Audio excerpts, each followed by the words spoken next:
C'est un pionnier, il est singulier, il a créé son monde. C'est l'un des peintres les plus importants du modernisme.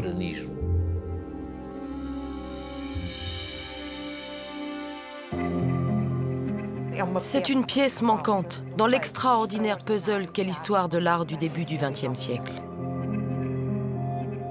Il y a des choses à découvrir, encore beaucoup de choses à découvrir. Je pense que l'on peut parler d'un artiste de génie. C'est juste un des plus grands artistes de la première moitié du XXe siècle. Et ça n'est pas possible de ne pas le connaître.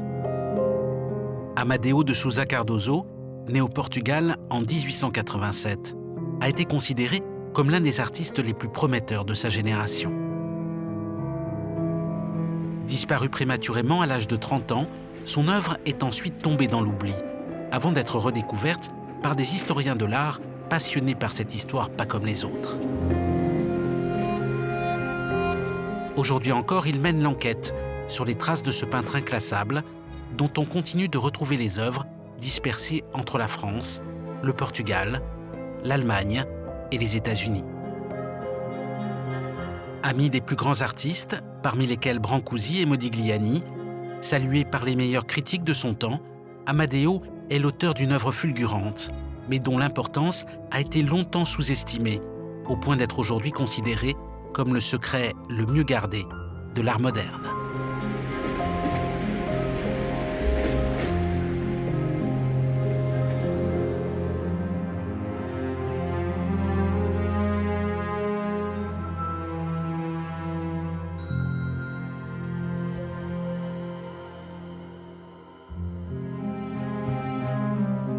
La vallée du Douro, au nord du Portugal.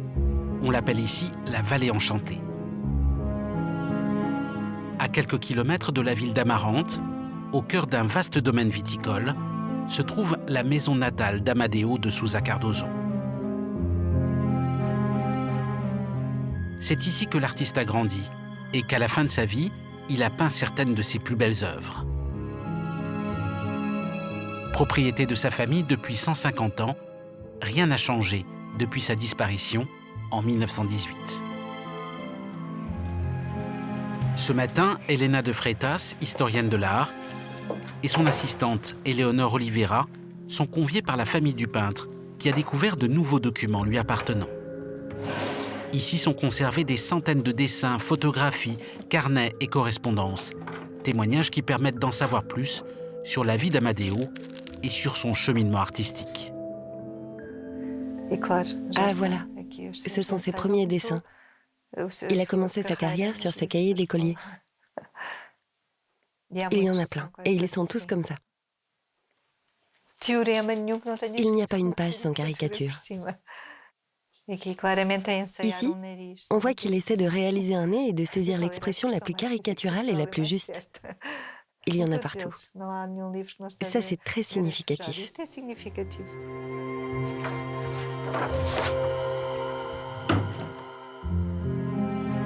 Amadeo Ferreira de Sousa Cardoso était le cinquième d'une famille de 9 enfants, issus de la grande bourgeoisie de la région.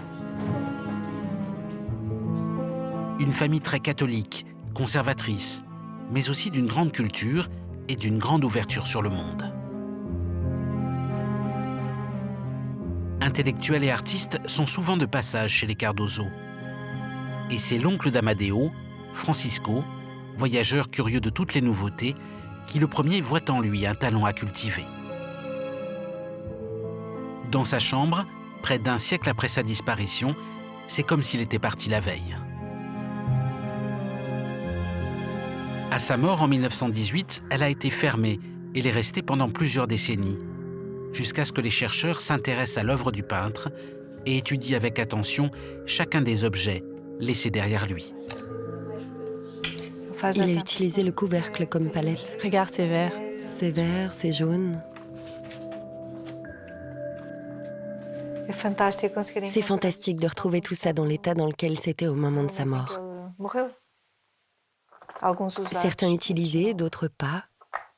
Son travail a été brutalement interrompu. Ici, on le ressent. C'est une vie brisée. Tous ces matériaux font partie d'un puzzle qui nous donne un portrait.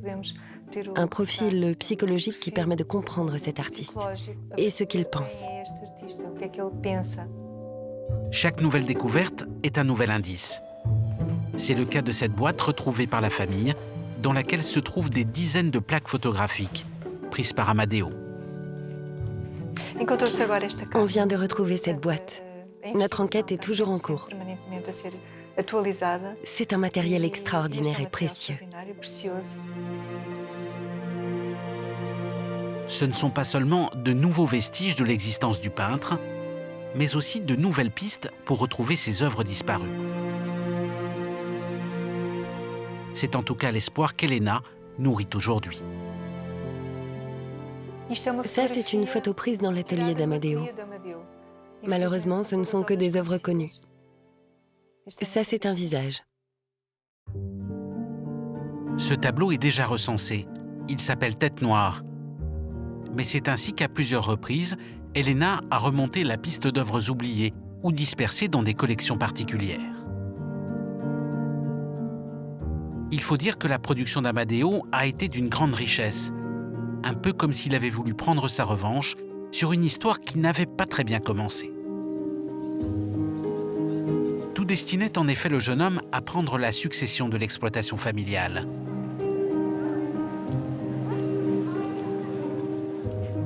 Son père s'opposait d'ailleurs à ses désirs créatifs et dans l'atmosphère conservatrice du Portugal de cette époque, Amadeo ne voulait pas contrarier la volonté paternelle.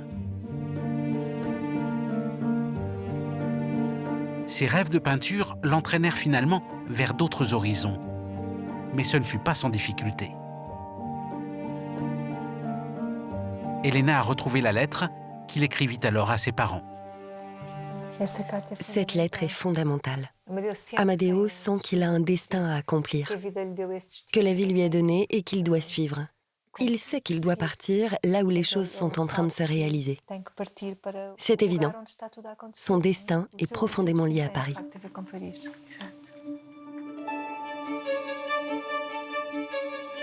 Cette lettre, Amadeo l'écrit le jour de ses 19 ans, lorsqu'il quitte sa maison natale et le Portugal et prend le train pour Paris.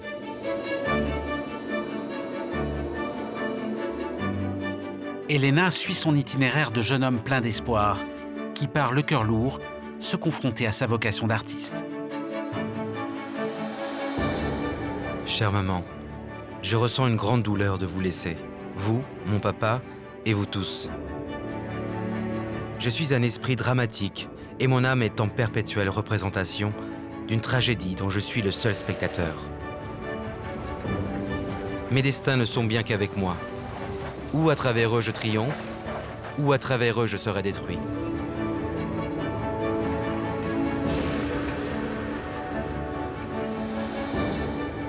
Et quand Amadeo parvient finalement à Paris, il découvre une ville à son sommet. En 1906, Paris tourne la page de sa dernière exposition universelle. Le monde entier a rendu visite à la capitale française, qui est à la fois le centre intellectuel du continent européen et son cœur artistique. L'essentiel de la rupture esthétique du modernisme se déroule ici même, dans ce qu'on appelle alors la ville lumière. C'est une forme d'apogée du monde occidental qui est incarné à Paris. C'est vraiment le lieu des plaisirs de la vie par excellence. Et je me demande s'il a existé beaucoup d'endroits allant aussi loin. Il y a une quantité de concerts, de représentations, de théâtre qui est sans équivalent. Paris a été, au début du XXe siècle, une ville incroyablement attractive pour les artistes.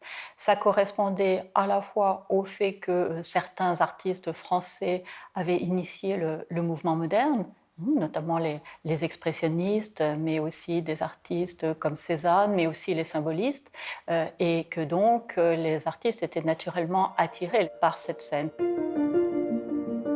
Amadeo est impressionné par le monde qu'il découvre. Au Portugal, on étouffe. Ici, on respire, explique le jeune artiste. Il s'amuse de ce spectacle et s'en imprègne pour ses œuvres futures.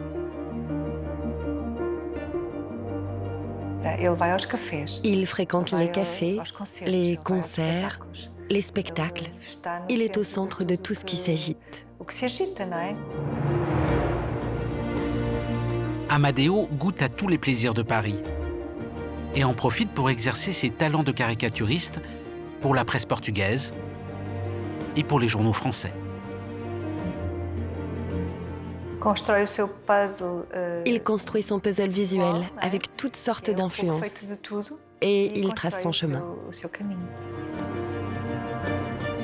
C'est une évidence pour tout jeune peintre qui veut conquérir la capitale. Amadeo s'installe à Montparnasse, le quartier où travaillent la plupart des artistes qui comptent dans ces premières années du XXe siècle. On y trouve les modèles et les fêtes dont Paris s'est fait une spécialité. Elena suit les traces d'Amadeo et retrouve sa première adresse parisienne, le 150 du boulevard Montparnasse. Dans ses premières années, Amadeo n'a aucun problème d'argent. Il côtoie la haute société, pénètre tous les milieux, brûle toutes les étapes, comprend mieux que quiconque les codes de la société parisienne et se retrouve rapidement au centre d'un groupe d'amis, artistes et intellectuels. Et il aime s'amuser et chanter. Ils en profitent et se divertissent.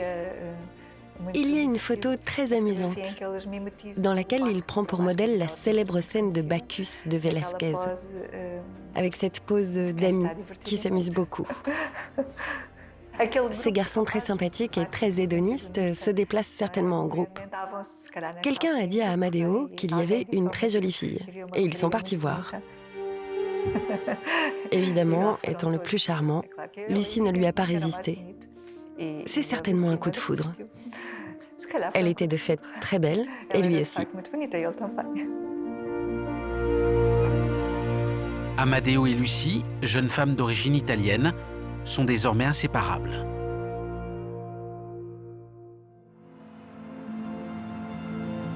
Deux ans après son arrivée, Amadeo s'installe dans un atelier d'artiste, cité Falguière. C'est alors qu'il se consacre entièrement à la peinture. Son apprentissage passe par tous les styles. Son coup de pinceau est encore hésitant, mais immédiatement, il trouve une marque qui lui sera particulière. Sa différence vient d'un besoin, d'une identité très puissante.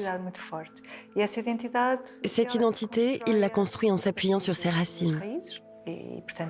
Dans un premier temps, il puise son inspiration dans la nature et dans son pays d'origine. Amadeo travaille à Paris, mais il se ressource souvent chez lui au Portugal. Beaucoup des thèmes dont il s'inspire dès ses débuts viennent de sa terre natale. Pour Isabelle de Sousa Cardoso, la petite nièce d'Amadeo, ce lieu est indissociable de l'œuvre du peintre.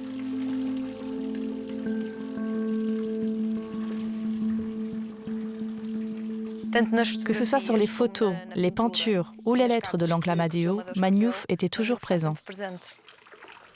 Isabelle a répertorié tous les points de vue que l'on retrouve dans l'œuvre de son grand-oncle et qui ont nourri chacune de ses représentations.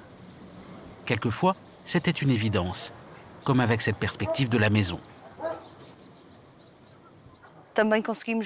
On peut voir aussi ces montagnes, ces successions de plans qui ont été représentés de différentes façons dans sa peinture. Ça a stimulé sa créativité.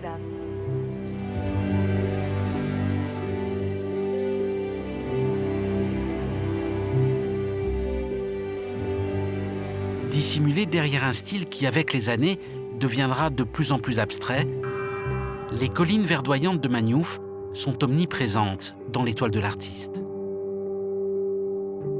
Même quand sa peinture se tournera résolument vers la modernité, jamais il n'abandonnera les paysages de son enfance et ses racines portugaises.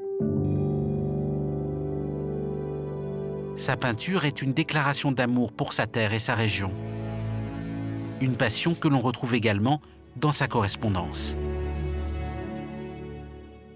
J'ai adoré séjourner à Maniouf. Il faisait un soleil intense. La montagne s'inondait de lumière.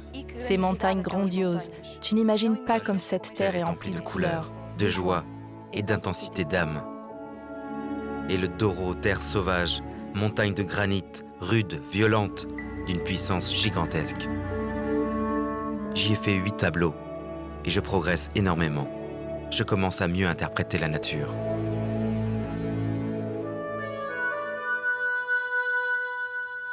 « 3 ans sont passés depuis son arrivée à Paris et Amadeo a maintenant trouvé sa voie. Il a choisi résolument l'avant-garde et l'amitié des artistes qui partagent ses envies de rupture et vont toujours plus loin dans la modernité. Cela tombe bien, ce sont ses voisins à Montparnasse. Juan Gris, Archipenko, Picasso, Derain et surtout Brancusi, avec lequel se tisse une véritable affinité créative. De même qu'avec Modigliani, qui devient immédiatement son partenaire. Les 2 hommes seront indissociables pendant 4 ans. Modigliani, dont il a été un très grand ami. Sa propre fille raconte qu'Amadeo était son seul et véritable compagnon de travail. On comprend que leur relation a été très intense, très forte. Amadeo de Sousa Cardoso et Amedeo Modigliani aiment travailler ensemble. Les 2 hommes s'influencent au point qu'il est quelquefois difficile de savoir qui a l'initiative d'un style ou d'une forme. La première exposition de Modigliani, en 1911, se déroule même dans l'atelier d'Amadeo. L'Italien expose ses sculptures, le Portugais ses dessins. C'est le témoignage d'une grande complicité artistique.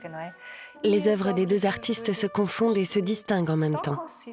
Mais on comprend qu'il y a une grande influence entre elles. À l'époque, Modigliani est dans la sculpture et Amadeo dans le dessin. Et d'ailleurs, il y a des dessins d'Amadeo qui ont alors des caractéristiques formelles communes aux cariatides de Modigliani. On comprend qu'il y a un échange, qu'il y a un dialogue. Les artistes regardent les œuvres des uns et des autres. C'est également le cas de Brancusi. Un historien de l'art très important, Friedrich Terabach, va jusqu'à dire que certains dessins d'Amadeo sont les sources d'inspiration de 2 sculptures de Brancusi. Amadeo n'est certainement pas un épigone de Modigliani ou de Brancusi, mais il était au cœur de ce petit laboratoire de forme et sans doute à l'initiative, je crois, dans bien des cas. Ça paraît assez clair quand on voit la date des œuvres. Je pense qu'il y a eu une très très forte influence de Sousa Cardoso vers Modigliani, au moins autant que l'inverse. Dans cette période de l'histoire, il y a beaucoup de porosité entre les artistes. On sent bien qu'il y a une excitation des artistes à inventer des formes et ils se communiquent les formes qu'ils ont inventées. Et donc, certains se forment en mouvement artistique et ont envie de partager véritablement les découvertes qu'ils font. Amadeo cherche un langage qui lui est personnel, sans vouloir se rallier à aucun de ses mouvements. Et donc, on voit son travail évoluer vers quelque chose qui va être une diversité. Et ça va devenir en fait son style. Le style d'Amadeo se sont successivement ou réunis tous les mouvements, toutes les écoles, toutes les tendances, auxquelles il ajoute une empreinte particulière, la maîtrise du mouvement et la profusion des couleurs. La couleur pour Amadeo est essentielle. Il se dissocie de la dimension monochrome du cubisme et s'intéresse de manière scientifique à la couleur. Il l'applique avec perfection. Il sait comment valoriser chaque tonalité et quelle couleur juxtaposer pour obtenir un maximum de vibrations.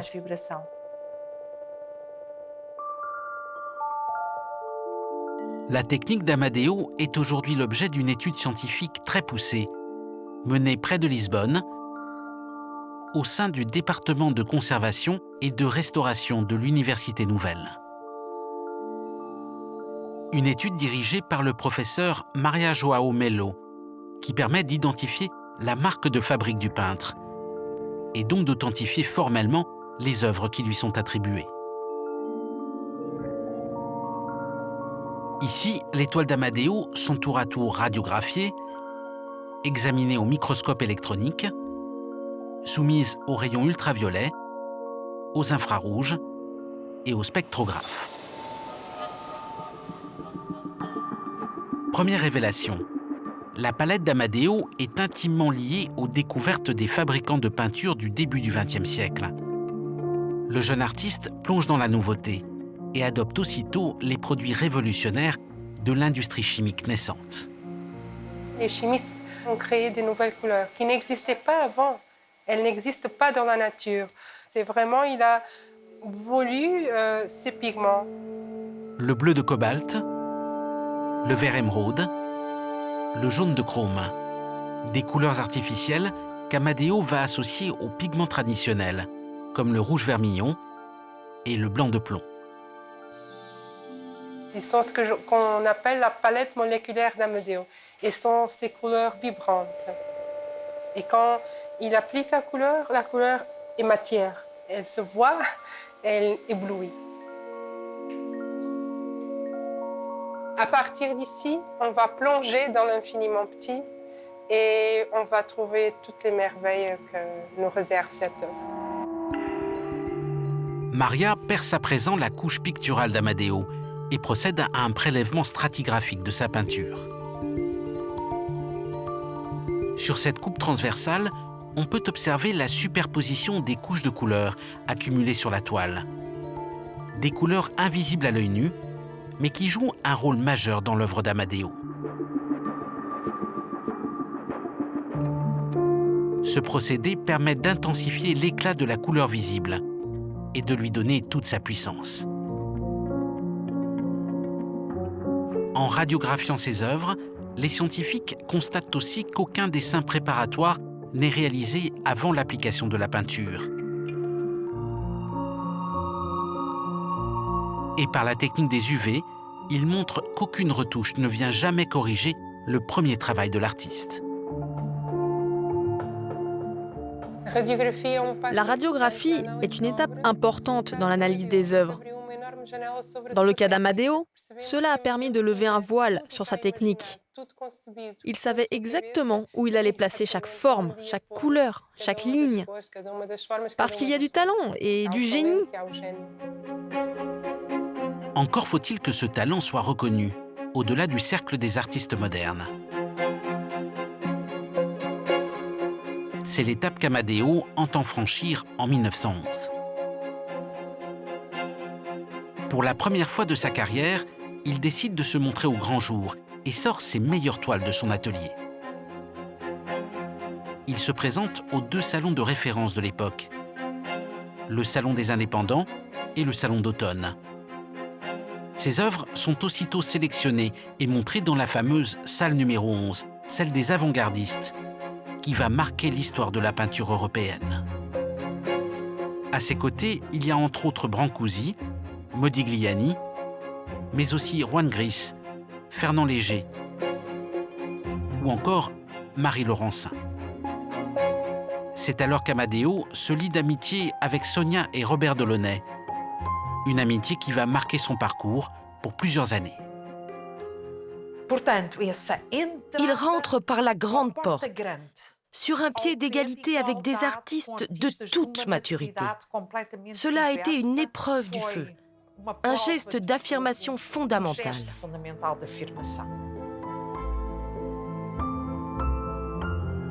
Au Salon des Indépendants, Guillaume Apollinaire note la présence du travail d'Amadeo. Et la presse s'intéresse pour la première fois à ces tableaux. Parmi les toiles les plus étranges, les plus extraordinaires et les plus surprenantes, écrit par exemple Le Monde illustré. Mais des 12 toiles exposées lors de ces salons, une grande partie a ensuite disparu. C'est le cas par exemple de ce tableau intitulé Cavalier, dont il n'existe aujourd'hui que cette photographie noir et blanc. Ou encore de cette œuvre, Avant la corrida, dont on a perdu la trace pendant près d'un siècle et qui a été retrouvée il y a seulement quelques années.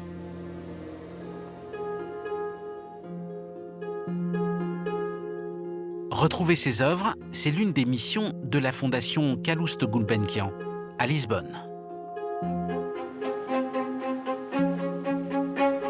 Depuis une vingtaine d'années, les équipes d'Helena de Freitas et de Catarina Alfaro rassemblent ces archives, ce qui représente aujourd'hui plusieurs milliers de documents.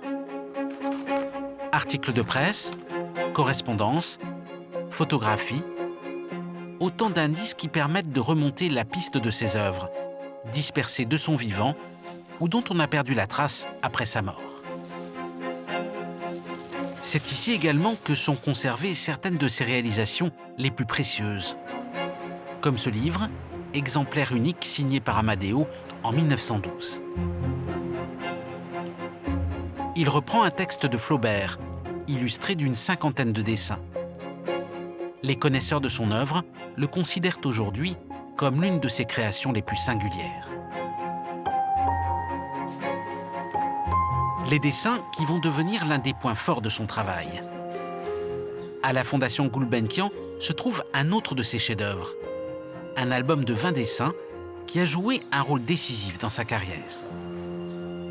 Ils sont tout à la fois remarquables par leur style, leur qualité d'exécution et leur thème d'inspiration. C'est un objet très étonnant en soi, avec un mélange d'atmosphère orientale, chevaleresque, moderne. Enfin, c'est très curieux. Quand on voit ces dessins, si on donnait une colle comme ça à des étudiants en histoire de l'art et qu'on leur sortait un de ces dessins en demandant de le dater, de l'attribuer, je crois que beaucoup seraient assez coincés. Amadeo réunit ses 20 dessins dans un album et va en faire un outil de promotion spectaculaire. C'est un portfolio. C'est exactement l'idée d'un portfolio. Une idée très en avance sur son temps. Très jeune, il construit son image et il sait comment la diffuser. L'idée de génie d'Amadeo a consisté ensuite à imprimer ces 20 dessins en plusieurs centaines d'exemplaires. Dans les locaux de la Fondation sont aujourd'hui conservées les plaques d'impression utilisées à cette époque. Elles sont à nouveau ancrées à l'occasion d'une prochaine rétrospective, comme elles le furent il y a plus d'un siècle. Amadeo a produit de cette manière 520 portfolios qu'il a envoyés partout à tous ceux qui comptaient alors dans le monde de l'art. C'est ainsi qu'il est parvenu à convaincre les critiques les plus influents de l'originalité et de la force de son travail. Il l'envoie au Portugal, en Allemagne, en Grande-Bretagne, aux États-Unis. C'est incroyable. Incroyable comme cet homme est en train d'investir dans sa carrière. Et l'album est un énorme succès. L'écho du portfolio est retentissant et les dessins sont reproduits dans plusieurs revues qui saluent l'excellence du travail d'Amadeo. La consécration viendra de Louis Vauxhall, le critique le plus respecté de son époque. Amadeo ne procède de personne, écrit-il, ni même de Dieu. Il a créé un monde nouveau, ce jeune Portugais est quelqu'un. Quand on pense à la myriade d'artistes qui gravitent à cette époque-là et qui dessinent tous, c'est quoi de plus banal qu'un petit album de dessin? En principe, rien. Donc se faire remarquer comme ça, c'était assez fort. Amadeo vient de franchir une étape décisive. Mais le succès arrive quelques mois plus tard aux États-Unis, grâce à l'un de ses amis qui établit alors un pont entre l'Amérique et les artistes européens. Il s'appelle Walter Parr. Il est peintre, il a habité Paris, où il a fait la connaissance de toutes les grandes signatures de son époque. C'était avant tout un artiste, mais également un marchand, un agent, un critique, un intermédiaire, ce que j'aime appeler le grand entremetteur. Il avait le talent d'être au bon endroit au bon moment et de réunir les gens, artistes et marchands, artistes et collectionneurs, musées. Il connaissait tout le monde et il était partout. Walter Parr est de la même génération qu'Amadeo, qu'il a rencontré en 1911 à Paris. Il y a de l'estime et de l'admiration entre les deux hommes, qui deviennent rapidement amis. Aussi, lorsque Walter Parr est chargé de sélectionner les meilleurs artistes européens pour une grande exposition d'art moderne aux États-Unis, Amadeo fait partie de son premier choix.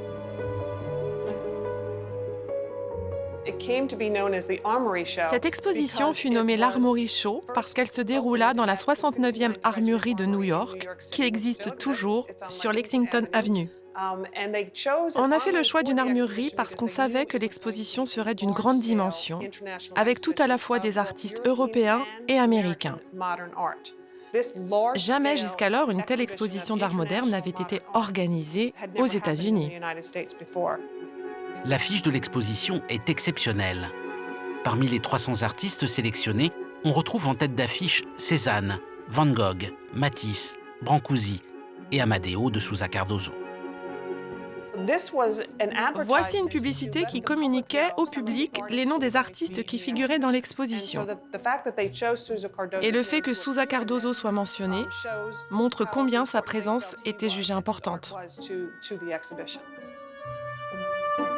Dans la salle où figurent les tableaux d'Amadeo, il y a des œuvres de Matisse, de Braque, de Derain, mais aussi de Duchamp, de Brancusi ou de Picasso.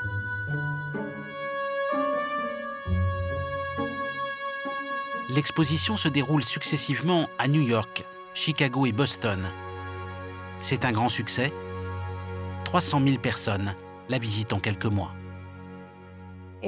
Si vous étiez à New York à ce moment-là, vous deviez voir l'Armory Show. C'était l'endroit où aller. Walter Parr a insisté pour qu'Amadeo soit largement représenté lors de l'exposition. Et il a vu juste. C'est la 3e meilleure vente parmi tous les artistes de l'Armory Show. Cardoso avait 8 toiles exposées. Il a vendu 7 d'entre elles. Il a fait une très bonne exposition.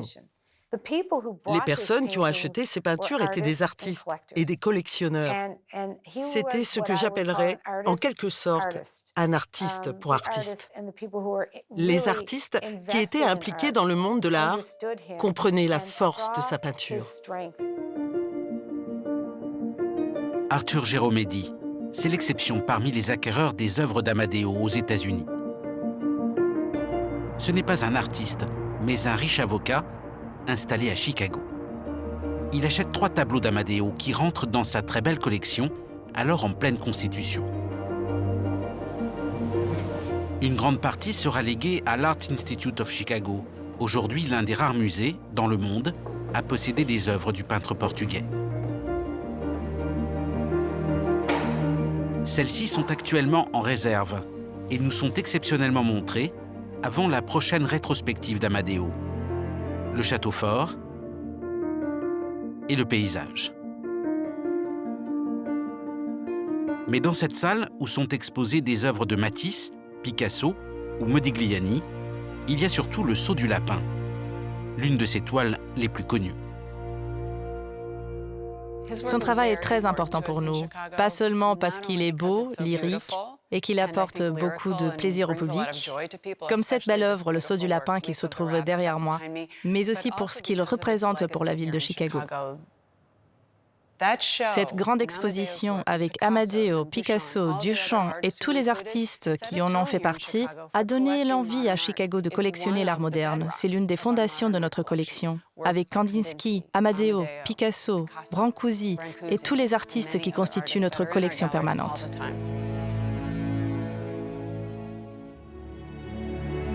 Sept années seulement sont passées depuis l'arrivée d'Amadeo à Paris, et à peine 4 depuis qu'il se consacre tout entier à la peinture.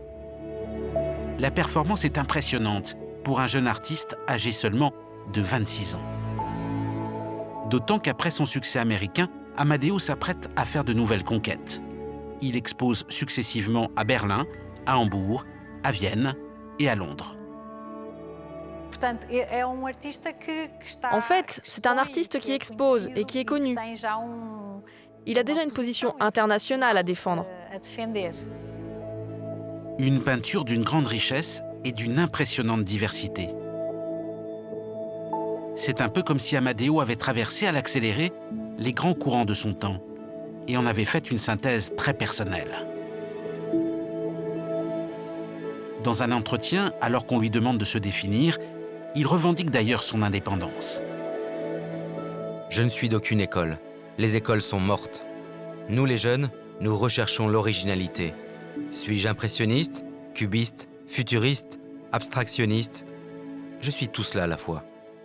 Ce qui caractérise le plus Amadeo, c'est qu'il a créé son monde. C'est quelqu'un qui ne veut pas rentrer finalement dans un cadre. C'est quelqu'un de rétif. C'est donc quelqu'un qui est résistant. Un artiste, s'il devient artiste, c'est aussi parce que c'est la seule façon pour lui de montrer qui il est. On sent que c'est une sorte de quête d'identité fascinante et difficile. Il porte en lui un conflit intérieur. Il dit « J'ai plus de phases que la lune ». J'ai un esprit compliqué, sujet aux crises. Mon état moral et intellectuel subit sans cesse de violentes manifestations de toutes sortes. C'est mon sang arabe qui s'agite en moi, un sang visionnaire qui bout en permanence, superstitieux et profondément tragique. Il vit en permanence insatisfait. Insatisfait entre Maniouf et Paris, entre la Bretagne et Paris. Il veut toujours être là où il n'est pas. Mais également insatisfait avec son travail. Il veut toujours aller plus loin et construire quelque chose qui n'appartient qu'à lui. Il dit ça avec beaucoup de clarté. Quelque chose qu'on ne puisse pas confondre avec quoi que ce soit d'autre. Les voyages offrent à Amadeo la nourriture spirituelle nécessaire à sa créativité. En Belgique, il découvre les peintres primitifs et la Bretagne lui rappelle sa terre d'origine. Au printemps 1914, avec sa compagne Lucie, il prend la direction du sud de la France, puis voyage en Espagne. Destination Barcelone, où se développe alors une nouvelle scène artistique. Barcelone, où il reçoit d'excellentes nouvelles des États-Unis. Non seulement ses œuvres ont-elles été vendues, mais on en redemande. Et son ami Walter Parr envisage de nouvelles expositions. En août 1914, il décide donc de rentrer à Paris pour organiser l'expédition de ses œuvres à New York. Mais il n'en a pas le temps.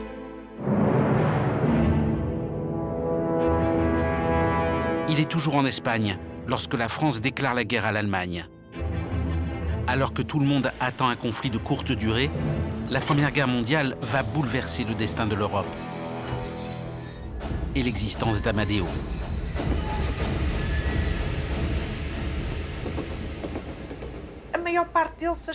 La plupart d'entre eux pensaient que la guerre allait passer rapidement et que rien n'allait vraiment beaucoup changer, ni pendant ni après. On pensait qu'en à peine un an, le conflit allait se résoudre. Alors Amadeo part naturellement vers Maniouf.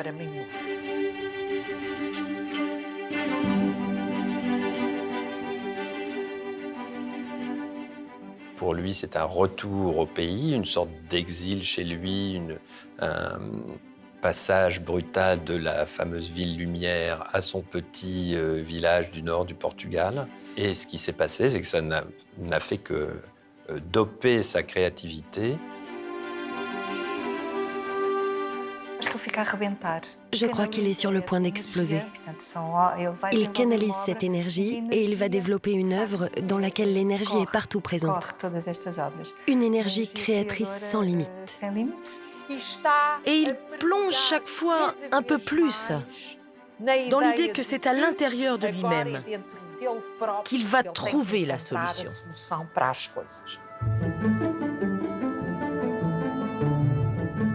Dans son atelier de Maniouf, Amadeo est désormais coupé du monde.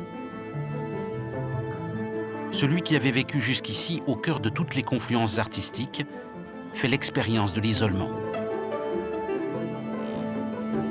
Et contre toute attente, il connaît alors une phase créative extraordinairement féconde.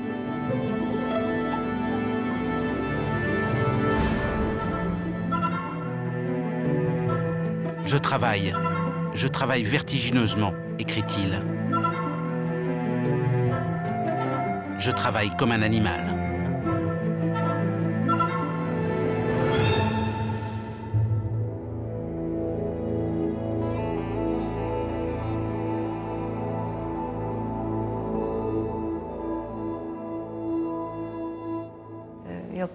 Il peint plusieurs tableaux en même temps. Et de son propre aveu, il dit utiliser plusieurs styles au sein d'un même tableau. C'est un casse-tête pour les historiens. Pour comprendre comment, en une année, ils travaillent sur autant de styles différents en même temps. Quand on en est à peindre plusieurs toiles en même temps, c'est qu'effectivement, il se passe quelque chose. On sait que Monet raconte des choses du même genre, mais justement, quand il était dans des périodes de folie presque totale, où il se faisait peur lui-même. L'atelier de Maniouf a dû en voir de toutes les couleurs pendant ces années-là. Pendant ce temps, aux États-Unis, les galeristes sont impatients de découvrir les nouvelles œuvres de ce jeune peintre, qui s'est tant fait remarquer lors de l'Armory Show. Amadeo envoie donc à son ami Walter Parr des clichés noirs et blancs de ses derniers tableaux.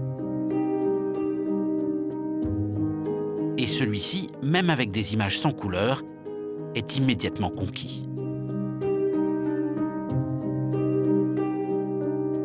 Les photographies de vos peintures me montrent que votre évolution devient plus intense. Et je suis heureux que vous progressiez ainsi, au lieu de vous laisser arrêter par vos succès précédents. Beaucoup d'artistes le font et c'est toujours dommage.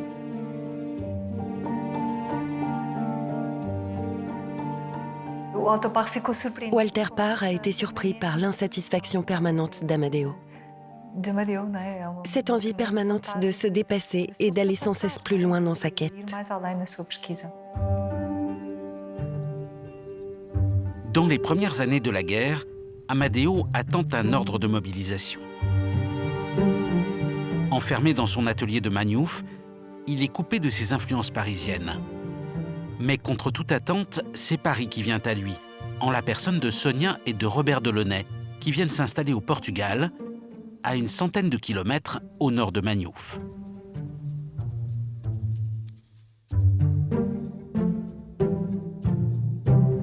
Même paysage, même personnage. Amadeo et les Delaunay partagent les mêmes thèmes, mais aussi les mêmes formes et les mêmes couleurs.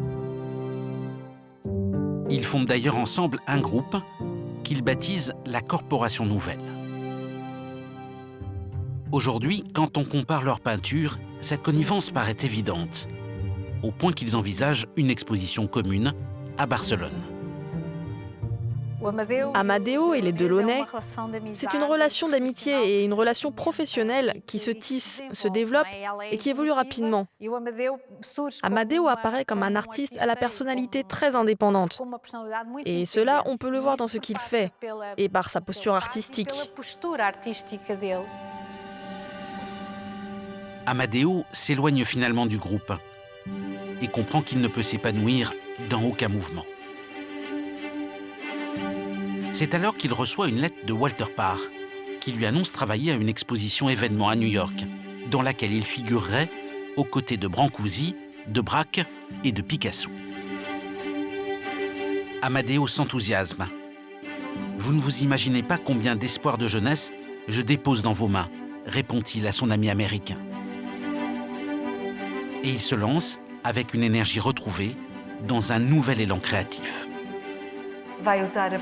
Il va utiliser la photographie dans ses travaux. Amadeo fait des expériences. Il a la chance d'avoir une très belle femme à photographier. Il tente des choses que d'autres artistes feront plus tard.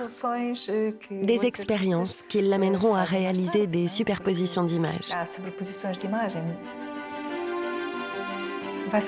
Et il fait une synthèse de tout ce qu'il a appris.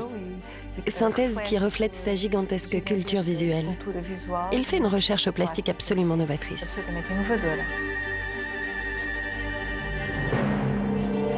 Il y a parfois une intense sensualité dans sa peinture. Il y a cette petite connotation érotique venant se mêler avec des objets. Des miroirs, des épingles, des bagues. C'est une peinture révolutionnaire.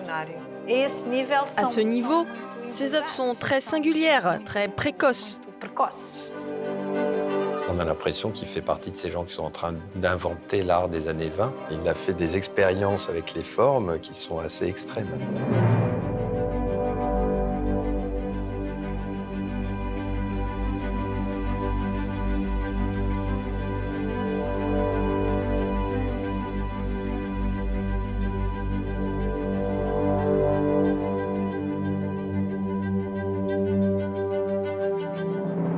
Ces œuvres qu'il est en train de faire, il comprend qu'elles sont particulières. Il est confiant et veut les présenter aux côtés de celles des grands artistes de son époque.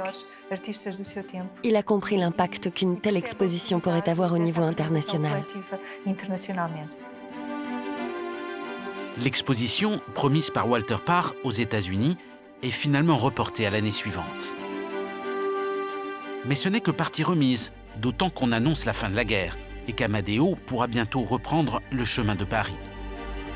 Pourtant, les événements vont prendre une autre tournure. L'épidémie de grippe espagnole ravage en effet l'Europe. La famille d'Amadeo est durement touchée. La maladie tue plusieurs membres de sa famille. Il prend soin de sa sœur et de son épouse Lucie, qui sont toutes deux touchées. Et quelques jours plus tard, il ressent lui-même les premiers signes de la maladie.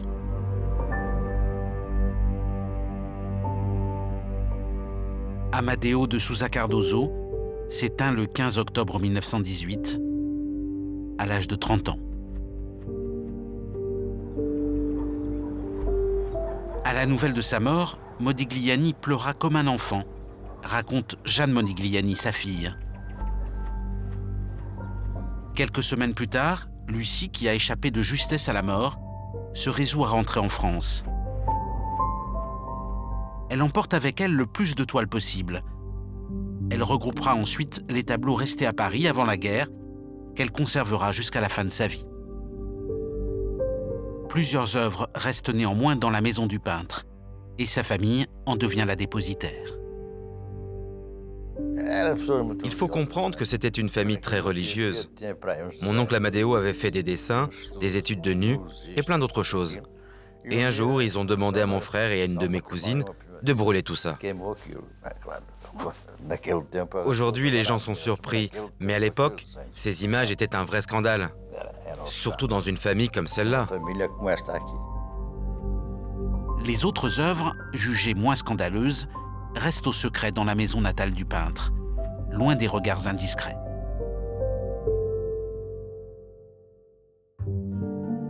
C'est seulement 30 ans plus tard que ces toiles vont sortir de l'ombre, grâce à l'action courageuse de la ville d'Amarante, qui va leur ouvrir les portes de son petit musée.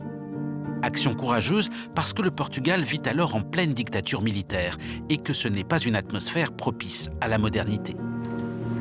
Antonio Cardoso, aujourd'hui directeur du musée, se souvient du jour où la première œuvre d'Amadeo a été exposée. Avec ce tableau intitulé « Vie des instruments », il s'agissait de savoir si le public portugais de l'époque allait rejeter son travail ou au contraire s'il allait l'apprécier.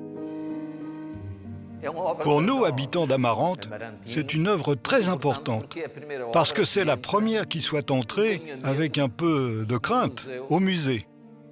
Par la suite, il me semble que c'était en 1953, 33 œuvres d'Amadeo sont arrivées. Donc, Amarante a eu un rôle déterminant dans ce nouvel intérêt pour l'œuvre d'Amadeo.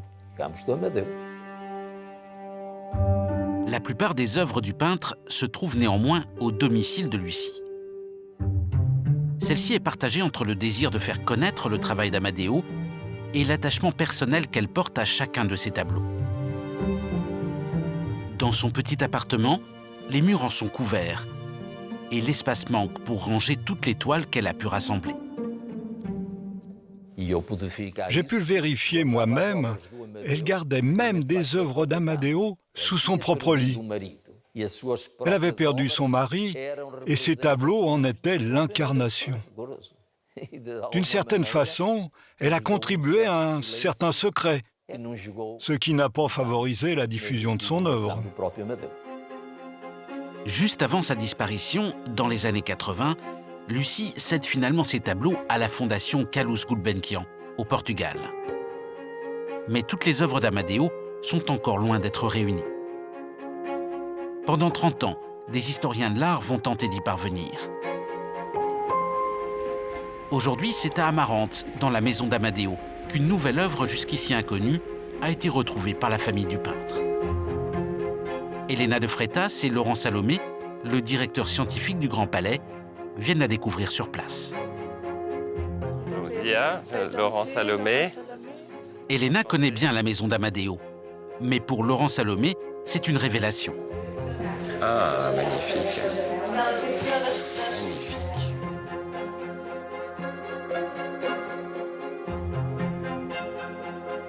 L'intérieur lui rappelle immédiatement certaines peintures de l'artiste.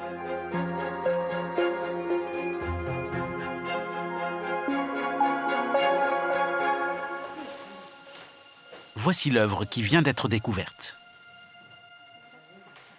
Et pour moi, c'est vraiment une très grande surprise. Ça alors, oui, qu'est-ce que c'est? Tu le connaissais pas?